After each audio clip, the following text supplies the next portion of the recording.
मोदी जी की पार्टी को करोड़ों रुपए पकड़ा रहा था। नरेंद्र मोदी जी आपसे कह रहे भैया थाली बजाओ, फोन चलाओ। आप थाली बजा रहे हो, आप फोन चला रहे हो, आपके जेब में से पैसा निकालकर पूना वाला सीधा बीजेपी को दे रहा है। कोविड में आपसे चोरी की, चौकीदारी चोर है। कोविड में वैक्सीन से, सड़क से, डिफेंस इंडस्ट्री से लिस्ट निकली है भाई और बहनों, कंपनी की लिस्टें देख लो। हफ्ता लेता है, इंटरनेशनल लेवल का हफ्ता चल रहा है हिंदुस्तान में, और जो भी चूक करता है ना उसको अमित शाह, सीबीआई, ईडी ये डरा के चुप करा देता है। यहाँ पे मैं आपसे पूछता हूँ, यहाँ पे शिवसेना को, एनसीपी को तोड़ा कैसे? ये कभी आपसे कहता है भाई और बहनों उधर देखो,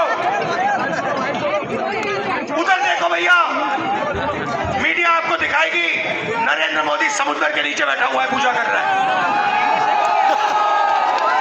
और गाना बजेगा वहां पे, बॉलीवुड के नाच होंगे,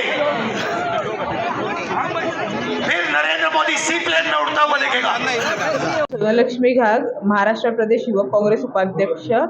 आज राहुलजी गांधी हे ठाणे नगरीमध्ये आल्यामुळे म्हणजे एक वातावरण खूपच बदललेलं आहे। एक म्हणजे आनंदाचं आणि तेव्हार असल्यासारखं सगळं वातावरण अख्खं मणिपूर टू मुंबई झालेलं आहे आणि भारत जोडो न्याय यात्रेमुळे।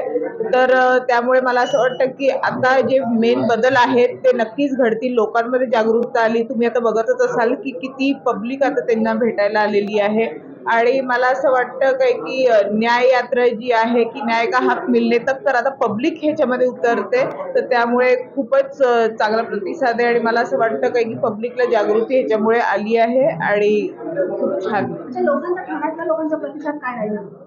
ठाण्यातली लोक खूपच खुश झाले की एवढा मोठा नेता एवढं ॲक्सेसिबिलिटीनी भेटतो आणि डायरेक्ट तुम्ही त्याला अप्रोच करू शकता। हे त्यामुळे म्हणजे डेमोक्रेसी अजून कुठेतरी आहे, ह्या गोष्टीवर लोकांना अजून म्हणजे विश्वास आहे की राहुलजी थेट त्यांना भेटायला आल्यामुळे ती हुकुमशाहीकडे नाही जाते, आपलं डेमोक्रेसी अजून आहे।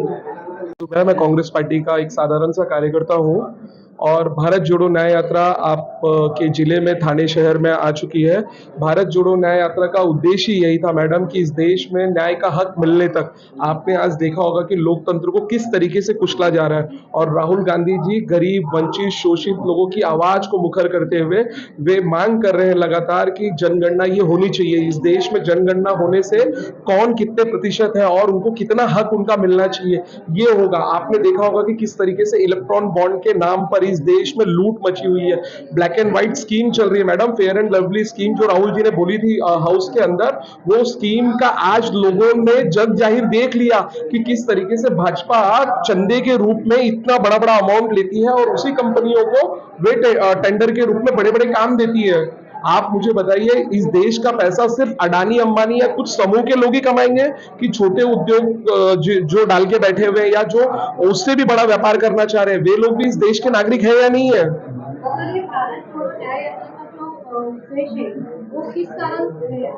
मैडम, बढ़ती हुई महंगाई, बढ़ते हुए भ्रष्टाचार के विरोध में, और आप देखिए शिक्षित बेरोजगार इस देश में, देश आजादी के बाद से पिछले 50 सालों में भी इतनी बेरोजगारी नहीं थी जितनी अब बेरोजगारी है। राहुल जी यही मांग लगातार कर रहे हैं कि इस देश में आपको भ्रष्टाचार खत्म करके शिक्षित युवाओं को रोजगार उपलब्ध कराना है।